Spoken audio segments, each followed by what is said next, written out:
Hello and welcome back to part 3. As I was saying, when you're writing in this future present tense, you're no longer holding them in place, which we often do, and I'll do more videos about this in a different series, but when we are thinking about them in a karmic situation, whether that's romantically or overworking or with family or toxic friends or anything, we're holding them in place. The more you think about something, the more it exists. And that's how manifesting works. So think about what you want to exist more than what does exist in this moment. That's the thing that a lot of people misunderstand about manifesting. And yes, reality is what reality is right now, but you have a choice. You can either focus on it and manifest more of it and hold it in place, or you can focus on what you want to see, what you want to feel, and how you want to experience it and manifest that. It's your choice. It's that simple. And when you get into writing about interactions that you want to have and interactions that you want to experience, you start to allow yourself to feel that, and then you give it to yourself in that moment. And then the trickier part is not to look for that to then happen. For one thing, that's forcing. And for two, the idea is not to make this happen. It is to give yourself the experiences that you want, to become self-sufficient on it, and to feel good with that.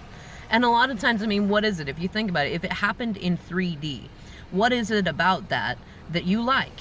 It's how your heart feels. It's how your mind feels. It's how good you feel about yourself. It's how you feel validated. It's how you feel affirmed. It's how you feel like you are worthy of love.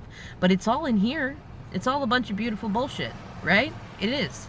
It really is. So when you can get to the place to where you can fill your own cup with whatever it is that you want to think and feel, whether or not anybody else in the rest of the dimension, well, let's say, whether or not anyone else is in that dimension with you or not, because it is real and it is valid, but whether or not they're joining you in it yet or not is relevant.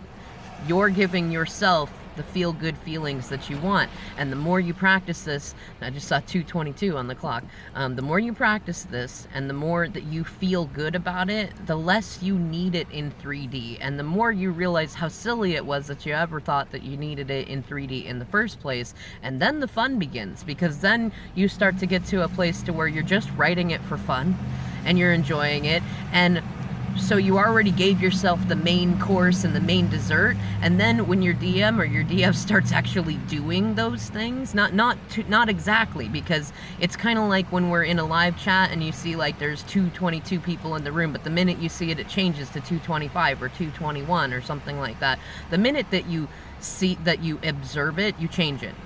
It's also part of the God particle thing, which is a fun thing to look into. But the minute we observe something, we affect it. So it's not likely that you're going to get exactly what you wrote down, but it's going to be so close that it'll be hard to mark it as a coincidence.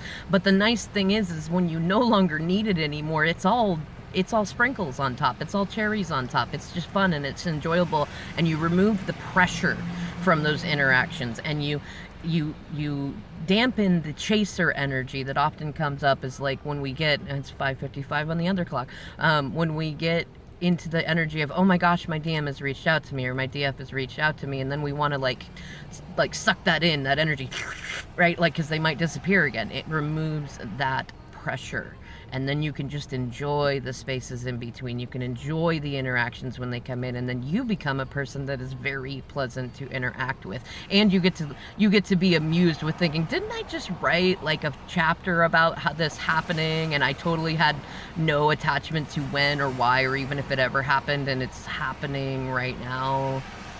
Cool. Anyways, feel free to put down any questions that you might have about this. I'm happy to talk about it more. It's still kind of getting from my mind and my heart space into words that others can use it.